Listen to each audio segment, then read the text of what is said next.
నిజానికి ఏవి ఆకాశ దీపాలు? మీరు నేను పెట్టక్కర్లేదు. ఆకాశ దీపాలు వెలిగించిన వాడు పరమేశ్వరుడు. సూర్యుడు, చంద్రుడు, నక్షత్రములు, ఇవి ఆకాశ దీపాలు. మరి కార్తీక మాస ప్రారంభం దేంతో మొదలు?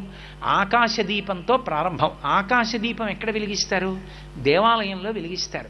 దేవాలయంలో ధ్వజస్తంభానికి తాడు కట్టి ఒక చిన్న పాత్రలో దీపం వెలిగించి గాలికి నిధనం కాకుండా రంధ్రములతో ఏర్పాటు చేసి దాన్ని జాగ్రత్తగా సమంత్రకంగా భగవంతుడి నామాలు చెప్తూ భక్తులందరూ చుట్టూ నిలబడి ఉండగా ఆ దీపాన్ని పైకెత్తుతారు.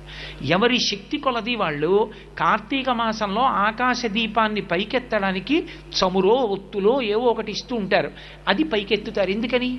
ఇప్పుడు ఆ దీపం ధ్వజస్తంభం మీద ఉండి అంతటా వెలుతురు చిమ్ముతుంది.